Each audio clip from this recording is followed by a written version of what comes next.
Hello, my witchy and crafty friends. This is 𝗫𝗫𝗃𝗃. I'm here today with a little chat about your choices for tarot journal and how to choose the one that's best for you.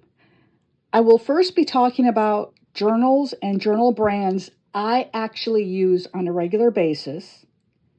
And then I will be including very brief, quick flip-throughs through the tarot journals I've kept over the years.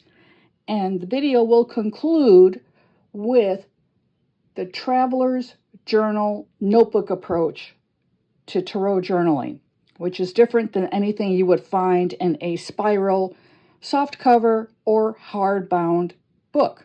So, stay tuned for that, and hopefully by the end of this video, you'll know exactly what to do in choosing your next tarot journal. Okay, first of all, I'd like to discuss brands that I use. I may use them for tarot journaling. I may use them for different kinds of journaling. All of these are brands I absolutely 100% endorse because they are very good at taking a variety of artistic medium, anything from ballpoint pens and pencils to your fancier fountain pens to water-based water blendable art crayons and watercolors. These all do very well with that. So I'm going to start first with the Magic of I. The @magicofi.com, that's magic of letter I.com, is a company that began just a few short years ago. And their paper quality is really good. I actually use pens that I know bleed badly through the paper, and even though they did bleed, it wasn't too horrible. And then I went ahead and just started it for some basic note-taking about my YouTube channels. And again, I'm using topic ideas there. I'm using a really wet ink in my fountain pen. Wet inks mean that they're more watery. They will tend to bleed through paper easier. This hardly bled at all. It does ghost a bit, but it doesn't bother me. And then when you write over it, you don't even see that ghosting there. So I highly recommend the Magic of I journals, and they come in this small size. This is called A6. They also have them in A5, which is approximately 5.5 by 8.3 inches. So check them out online. I am not affiliated with them in any way, but I use their products and really like them. Next up, and for this one, I'm going to be taking you through a little watercolor test, because when I pulled it off my shelf to show you guys, I didn't realize I have not tested watercolor in here, but I did test my pen inks. So I'll take you through that, and I will show you the importance of keeping a test page for the different inks, pens, and artistic mediums you might be using in your journal. And this could be for tarot journaling, could be for your Book of Shadows, your grimoire, dream journal, what have you. This is by 𝗺𝗔𝗃, and it is part of their everyday collection. And this one is absolutely stunning. If I can remember, I'll get an exact link to this journal and put it in the description below, and remind you of the actual link up here at the bottom of the screen. And if you use my link and my code POSITIVEVIBES10, you'll save 10% off the journal and anything else you may want to purchase from 𝗺𝗔𝗃. They sell acrylic pens, washi tape, stickers, journaling bags. You know, they run the gambit there. And this journal is actually, it's an A5. So again, it's going to measure about 5.25 by 8.3 inches. The paper is 160 GSM. It is sewn in binding. And here in the back is the most important page. This is where I always test my pens. Let me check. Okay, I don't have my Esterbrook Rockstar in here yet, so I'm going to test that right quick. This is a broad nib, so a lot of ink comes out of it at once. The larger your nib, the more ink is going to flow out of your pen onto the paper. So larger nibs, anything from a medium to a broad to a stub, you know, those pens will tend to bleed easier.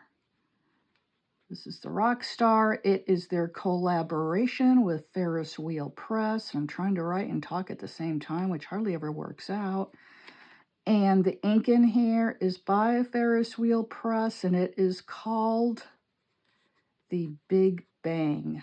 I make note of the ink that's in the pen as well because, like I say, some inks run wetter than others. Some inks will have an easier time of bleeding through the paper. So now we're going to flip it over. And as you can see, there's absolutely nothing. And this is a broad nib. This allows more ink to come through than your medium, which is my preferred nib size. Your fine, your extra fine. So I give this one a heart because it works really well. And then I'm going to color in that heart densely. There's a lot of ink there now. Because again, I want to see if this is going to bleed through. Or will it ghost badly? And I just give it a couple of seconds to get good and dry. And then I flip it over. And I'm looking for that little heart. And I don't see it. So hey, total winner there. And all of these pens actually did really well. That's why they all have hearts. If they don't do well, I'll draw a circle with a line through it for the universal symbol of no. You know, don't use this ink or don't use this pen on this paper. Now we've got watercolors down here and acrylic markers. I don't have my acrylic markers in my studio right now, but I do have watercolors. So let me go ahead and show you how I test out my watercolors. And I highly recommend you do this in any and all journals, even if you're buying from the same brand again.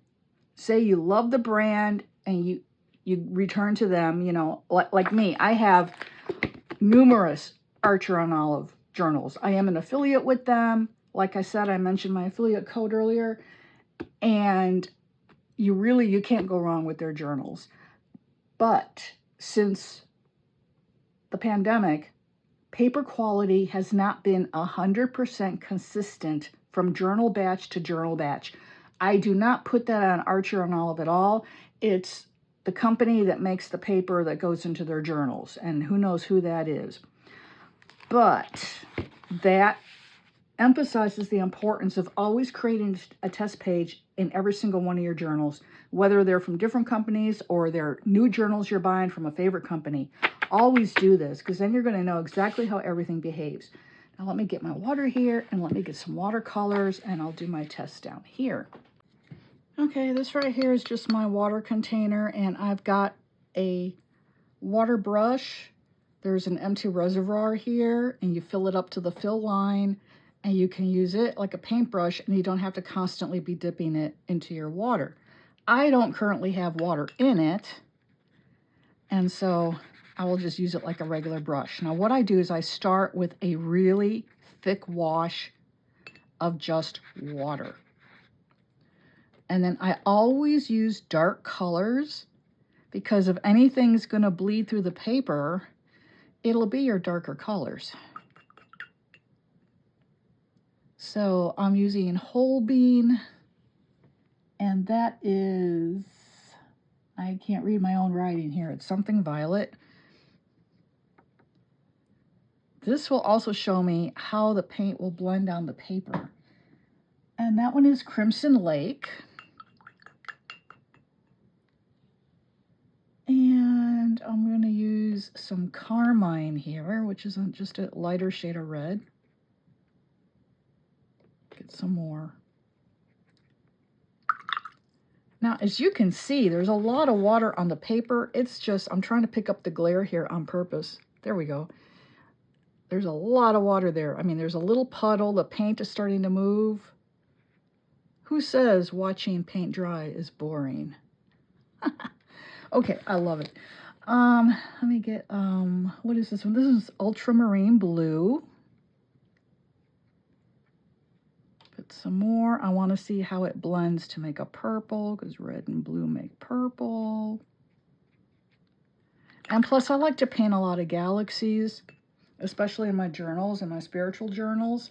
And so these are like my wheelhouse colors. They're the ones I always use all the time for galaxies, and I'll use like a lime green or a really bright yellow or bright pink to add a nebula. So as you can see, there's a lot of water on this journal page. And the neat thing about watercolors is they don't go anywhere that water is not present. They're staying right where I added that initial clear wash of water to the paper. Okay, so now they're all just sitting there. Now what I want to do is I want to just take a quick glance at the other side. I don't want to tilt it too far. You won't be able to see this, but I can. It's doing really good. See, what can happen is the paper, it's got wood pulp in the paper, and wood will respond to the water by pilling. You can see here these little dots that are appearing in the paint. That's the wood pulp in the paper reacting to the water. And now I'm just spreading the paint a little bit and the water and taking it a little bit outside of the boundary I created with my original wash. Basically just to speed up the drying process. And then I'm going to take my brush and dip it into the darkest color again. And this is now just enough water to activate the watercolor. It's still quite a bit. The water is going to sit on the surface. Okay, and then I dip my brush in the paint again with even less water on the brush.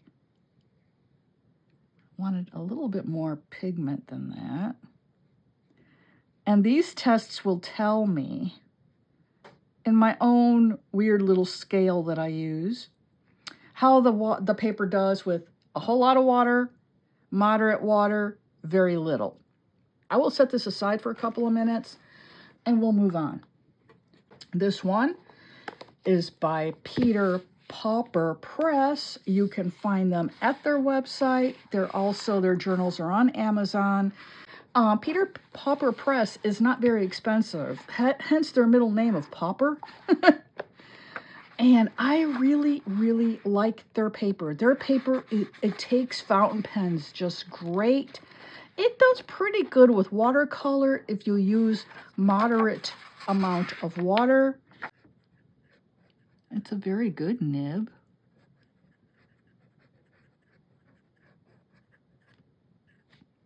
𝗧𝗺𝗏. And of course, I forgot what ink I put in here. It is, let me see, does it have? Okay, this is Serpentine Blooms by Ferris Wheel Press. And I do write down the name of the ink as well, as I explained previously, because some inks do better on the paper than others. And this one, oh, you see here, this one kind of bleeds in spots. But that's normal on 𝗵𝗽𝗶𝗃 Press paper. So I would just say, you know, I'll still give it a heart for a yes. And again, I'm coloring in that heart pretty heavy. I'll flip it around and see, yeah, it totally bleeds. And so I'll just put in here a little arrow and it slight bleeds. And this is how you take your notes. So when you look at that final page of your journal, you know exactly how that ink and that pen will react on the paper. This journal is made by the company Tiefossi, or as some pronounce it, Tiefossi. I do have a discount code for you with them as well. I use my code POSITIVE and that will save you 15% off of your order. They carry a lot more than just journals. They have stickers and washi and all sorts of stuff. It's really a cool company. This one I purchased myself before I became an affiliate. I actually purchased 2 of these because the other one I messed it up because I used it as an art journal and I spilled some water on it and yeah, half the journal kind of died. So I got a brand new one and I'll be using this for witchy art. And I've got some sketches in here already that you probably can't even see because they're in pencil. But the test page, that's the important part. And this is what a completed test page in one of my journals looks like. So as you can see, again, as I did in the other journals, it's going through, I write down the name of the ink, the name of the pen, And if both ink and pen do well, it gets a heart. Sometimes the pen might not do well. This one, the Conklin Durograph Amethyst Whirlwind with an Omniflex nib is scratchy on this paper, but the ink gets a heart. The ink is 𝗺𝗔𝗺𝗃𝗵𝗵𝗿, which is a gorgeous color. I love that color. And so, you know, that's a little notation there. The inks can dry a bit slower than on other papers, and that's because this paper in this Tiefossi, or Tiefossi, however it's pronounced, has got a slight coating on it. If you run your fingers over it, it's really smooth. Again, it takes, a fountain pen's great because of that, but the ink can take a couple of seconds to dry. Then these are my darkest inks down here. These are a line of inks by Monteverde Pens. They're Noir collection. They've got Azure Noir, Raven Noir, Jade Noir, Mulberry Noir, Rose Noir, which is my favorite. And then I put these on here with a dark square to see if they would bleed through or ghost, and there is nothing. This is amazing paper. It takes watercolor like a champ. This is Kuretake brand watercolor. I always note the brand of the watercolor with the swatch. Lots and lots of water. This is Addison and Sedgwick handmade watercolor paint with 2 layers of water. And this is, again, Addison and Sedgwick handmade paint with 1 layer of water. It does great. It will crinkle a little bit on the opposite side, but as it dries, if you just pull on it a little bit, it'll pull the crinkles right out. Highly, highly recommend the Tiefossi or Tiefossi. Again, the Archer and Olives are fantastic as well. But like I said, with their journals, you really do have to test them each and every time, because ever since the pandemic, sometimes the paper quality is just ever so slightly off. And it only affects watercolor. So if you don't use watercolors, you don't have to worry about it. But me, I worry about it. So this is almost dry, but you see how pretty it looks, and you can see the variation in the colors that I blended together. I mean, their paper is just amazing. This one's going to have really good paper. Now you can see how it's kind of crinkling on the back. So again, I would grab it and just pull on it, and you can see those crinkles starting to come out. Because the paper fiber is just shrinking a little bit from the paper, but if you pull on it a little bit, you can get it to come out. Just again, you want to be careful and not rip your paper. And then again, I'm going to let it dry a little bit more. We'll check that in a couple more minutes as I speak about the last journal I show you before I take you through the flip through of journals I've used for actual tarot journals. This is a larger size. This is the size B5. This is by a company called 𝗧ology. Now, 𝗧ology is an interesting company. They have got a really smooth, fountain pen friendly paper. They offer their papers in blank, dot grid, and graph. This is the graph. And what I intend to use this for is for a reading on each page. And I want the graph just to keep my interpretations of the cards nice and straight on the paper. Now, you can do that with dot grid too, but I don't know, I just thought I would use the graph. And I have not done a lot of tests in this because I have another 𝗧ology. And the interesting thing about this paper is it is proprietary to 𝗧ology. They have their own paper creation formula that they use for the paper in their notebooks that they don't share with anybody.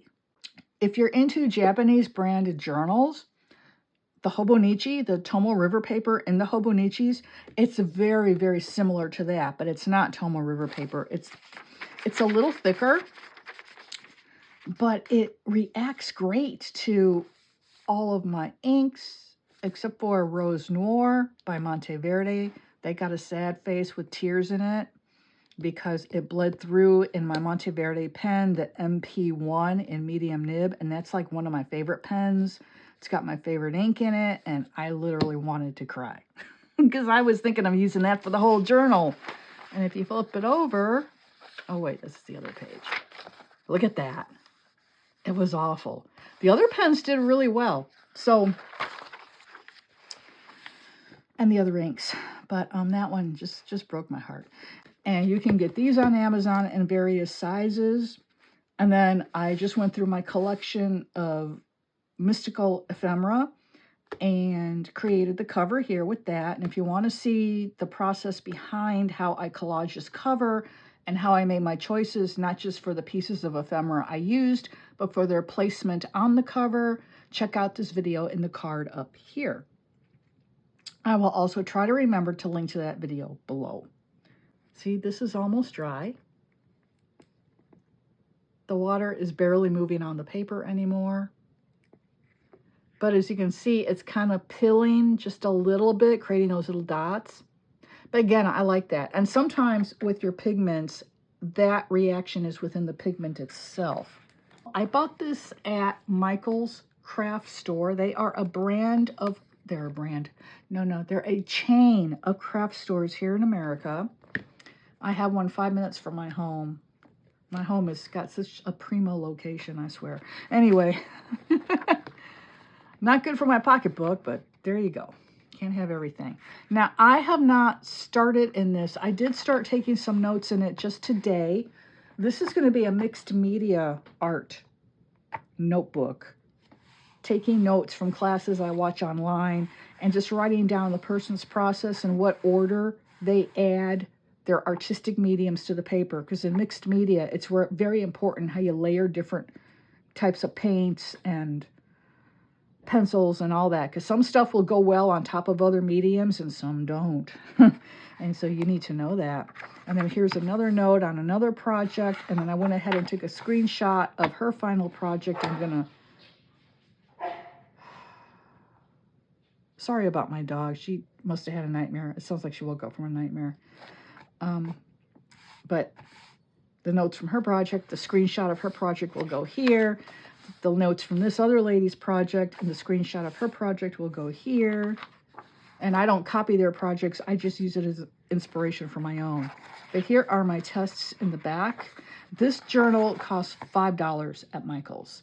And I think regular price, I think they're still under $10. I think they're like $9.99 regular price or maybe $8.99. Extremely affordable. The paper is pretty decent. I mean, you can see the variety of pens I tested here and some of the inks, fountain pen inks. This is a Sharpie style pen by the company Arteza, which of course bled a lot. You know, I fully expected that. I just wanted to see how much it would bleed. And it ghosted on the opposite page in yellow, which is really weird. But here are the ones that bled through. And this is where I tested watercolors. And it was, oh, hell no, forget it. Because, I mean, the watercolor just did nothing on the paper. It was the weirdest thing. Like the paper repelled it.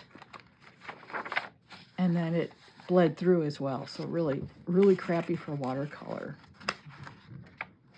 And here's just some washies I used because I was going to use it as a washi journal to keep record. But now I'm not going to do that because I used it in another smaller journal. And this I'm going to use again for mixed media notes. But there you go. So the last of my recommended brands, Michael's Craft Stores in America, and their website is michaels.com. And no, I'm not affiliated. The only ones I'm affiliated with are the Tiefossis and the Archer and Olive. And my codes are on the screen and they are below in the description. All right, first flip through. This is a journal I bought at Barnes & Noble. It is real leather. And I want to say I started it in, 2004. I can't show you the whole thing because my home address is on there. All I did in this one was write. I didn't add any type of colors or paints or anything.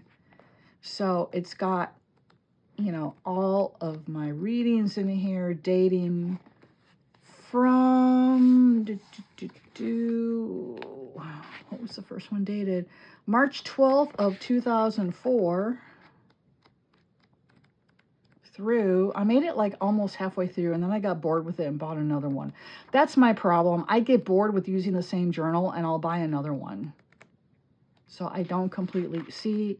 Oh wait, here's some more. I don't completely finish them. Okay, so the latest reading was dated June 27th, 2015. This is just one example. And we will go on to the next. This is artwork by Laurel Birch, who is famous for her mystical, whimsical cats and horses and dogs and fish. I mean, I just love her artwork. I don't remember who put this one out. Let me see. It's called Festive Felines, copyright 2004. It's by 𝗧𝗺 Publishing Company. Okay? In case you want to check them out. I don't even know if they're still in business. 2011. 2011. Okay, and this was a study of the Wildwood Tarot that I started in this book, and then it became a journal I used with that because it had the green paper and, you know, Wildwood and, you know, yada yada. So, I really like this journal. I do want to return to it. I also have the Druidcraft Tarot that I want to study in this journal. So again, the rest of it's blank, but I have definite plans to use it more. And again, I started this one in 2011. And now we continue onward with another one by the company Archer and Olive. Now I do have a clear cover on here, clear plastic to protect it, so excuse the glare. But this is one of their very old journal designs, cover designs. The crescent moon with the gold stars. There's nothing else on the cover. They're older journals. Older journal designs are very simple. They're not as snazzy as the one I just showed you, which is this one here that I'm doing the watercolor test in. So you see how the company's changed over the years, how it's evolved. So this one I've had for a long time. Let's see what the start date is in this one. Okay, there's nothing here. This is May 29th, 2011. Okay, let me cover this, but see, here I get a lot more artsy. I'm using stickers and washi, and I got a picture of my daughter there, and the reading was about her. And then the current state of my energy. That's a good reading to do when you feel a little bit of out of sorts. And I do just a simple 3-card reading. And there's one card image from it. I don't know where the rest are. And then what I need to heal in my life, June 6, 2021. And then I've got these little booklets here. I got these at Michael's, and you can write additional stuff inside there. So it's really cool. So, you know, you can, you know, your tarot journal runs the gambit. You put whatever you want in there. If you want just writing, do just writing. You want to use some rubber stamping, use some rubber stamping. You know, marriage health, it's always good to look into. Blues health, that was my cat. She almost died. She got pancreatitis in November 1st of 2023. She was diagnosed with it, and I had to hand feed her for 2.5 weeks. She's fine. Blue update, blue healed, yay. But here's some more. And if you want to learn how to do this, follow my channel, because I'll be showing you, and I'll be taking you through my process of designing tarot journal pages in my journals. Okay, that paper is almost dry. Here's an update. As you can see, all those little dots. And I used Holbein watercolor. Holbein watercolor is non-granulating. So those dots are from the paper. They're not from the watercolor itself. I'm going to pull on it a little bit more. It's almost dry. Set it aside again. And let me go to this one. This is a cloth cover journal that I found at my local half-price books several years ago for $5. It was shrink wrapped, so I didn't know what the paper looked like on the inside or the quality of the paper, but I'm a very crafty person, and I figured if the paper sucked, I can always cut it all out and glue in my own paper. I didn't have to do that. Look at this. I mean, this is like, I don't even know what kind of paper this is, but it's amazing. And it's lined, and the paper quality is really, really nice. It's at least 120 GSM. It might even be 160. I don't know, but it's really heavy. I have not done the pen test in here, but I use this to take notes on card layouts that I find in various tarot guidebooks over the years. Because, you know, just because one creator says use this particular spread with my deck, it works for that creator, but it may not work for you. But if I find spreads in there that do work for me, I note them in this journal. And like, here's one from the Mystic Dreamer Tarot. Barbara Moore wrote the book for that deck, published by Llewellyn in 2009. And then I'll have the name of the spread, the card positions, the meaning of the positions. Here's another one from there. There's another one. So, you know, on and on. So that's what I use this journal for. So technically speaking, it's not a tarot journal, but it, you know, is a tarot spread journal, which is just as important as your readings. So there's this one. It's just so nice. I just love it. And these circles are sewn on. It's got all this great texture, but there's no mention of a company on here at all. So I couldn't for the life tell you who put this journal out, which is a real shame. It probably was on the shrink wrap on the outside of the package. And, you know, of course, when I opened it, I threw it out like a doofus. So here's another one. This is one I would have bought at Barnes & Noble as well. I have a local one, so I don't use the online. And this was for $11.95. It's called The Nouvelle Rose, and it's published by C.R. Gibson. And they have their own website as well. This is, again, a lined journal, and it has different quotes every once in a while. The paper here is really, really nice. I would not use it with watercolor. However, some fountain ink pens will also bleed, so I tend to use this for, I tend to use rollerball or gel pens with this, and that's about it. So it's not, you know, the greatest paper, but the cover is just gorgeous. Just love it. And this is a Lenormand journal that I began in 2015, which is the year after Schiffer Books published my multi-award-winning Egyptian Lenormand deck, which you can find on Amazon or at schifferbooks.com. It is there, still in print. Someone just asked me the other day if it was still in print, and I was like, yeah. So, like, here's a reading I did for a friend. These are my notes of where her card positions ended up for an annual Lenormand reading I did for her. And here's for a client, same thing. Draw 3 cards for each month, and then I interpret that month's events and energies and situations throughout the whole year. And then, like, here's an example of a daily Lenormand draw. What can I expect from the rest of my day today? Because I was having a really crappy day that day. I actually remember. Now, this was, yeah, it was 2015. That was a long time ago, and I still kind of remember because the day was that bad. But see, here we go, and I'm just writing. Nothing fancy. Here I've got a ballpoint. This paint is now dry, and it took the length of time I've been recording. Well, it's still a little bit damp, but it is dry, and we're all done. Thank you for watching. This is 𝗧𝗺𝗃, wishing you a blessed day ahead.